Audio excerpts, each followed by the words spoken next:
Well, hello glue troopers and welcome back to the styrene dungeon. So today I got started on that Tamiya white metal 75mm howitzer, and it actually was not too difficult to build. Of course, it's got some weight to it. The barrel slides into the chassis pretty easily, and there are a few minor issues because you got to get that CA glue to harden up before you can let go of anything, but the instructions were reasonably clear. Of course, given the oddball shape of things, you have to be very careful with the orientation of parts. It's easy to get them in wrong. And there are some pretty small parts, but they all went in, and I was able to assemble it without too much grief. The CA glue, I used a thicker one. It's working, but actually they recommend you use a resin.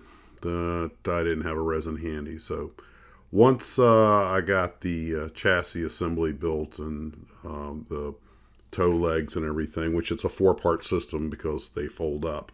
Well, that was pretty much it. I kind of like it in the white metal. Looks kind of cool, so I think I'm just gonna leave it on display that way. One nice thing about metal is you can use almost any kind of paint. You can car paint on it if you want to because it's metal. But when I finished that, I went back to styrene. I built the German 75mm anti-tank gun, towed anti-tank gun. And the crew is one runner tree and the artillery pieces on 2 runner trees. Parts are clearly marked. They usual Tamiya quality, exactly what you would expect.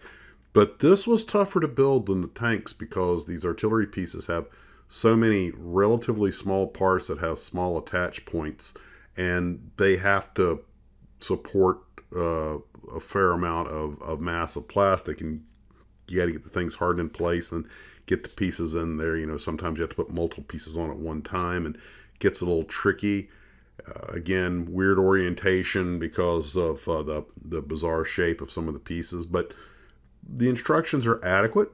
And the little thinking ahead and study really didn't have too much trouble. Not disappointed with the way it looks. It could have been tighter. These two marked the first 2 artillery pieces I've built where I had proper instructions. Most of the others I had were kits that didn't have any instructions. I kind of had to guess where everything went. And makes a big difference. The detail, of course, is typical Tamiya detail. And also makes you realize how complicated these artillery pieces are. So got those 2 done, and they're in the stack waiting to go out to the Tarbis when I'm better. Friday, I'll probably take another test, and if everything ends up clean, then I'll be released from the styrene dungeon, which, let's be honest, I'm kind of having a good time here. YouTube videos and kit models all day. Ooh, where do I sign up? And that's really what I have. I did watch a movie today. I watched Jimmy Stewart in the famous No Highway in the Sky. As a pilot and a Jimmy Stewart fan, one of my favorites. Been a while since I'd seen it. I'd forgotten how good that movie was on so many levels, including the human level. Very well written, very well acted. I really enjoyed it. And there are no models of the Rutland reindeer, although Matt Teven did this artwork for a What If box art, which I think looks great. And Matt does fantastic work. So that's where we're at today with all of that. I hope you guys are having a fantastic day. I wonder if I'm going to wind up dragging on another model tonight if I can't sleep. Guys, take care of yourselves, and as always, model on.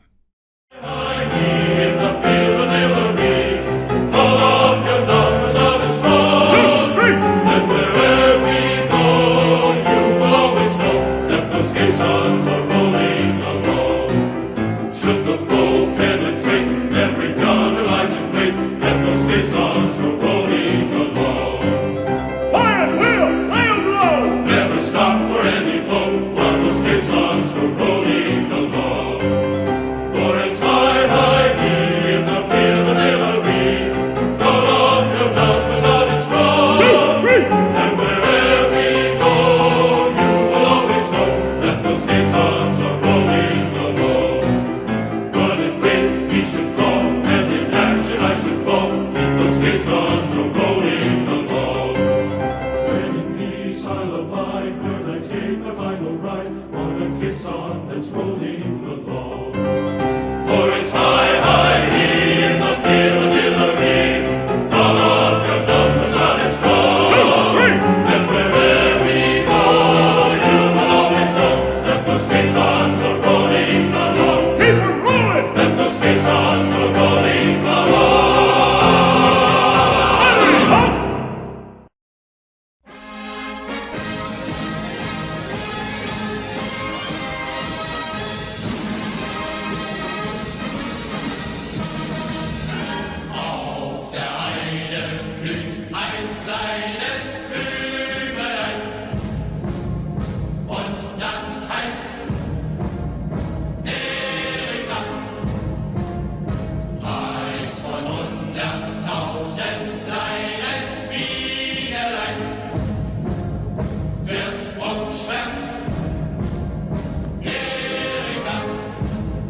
that styrene.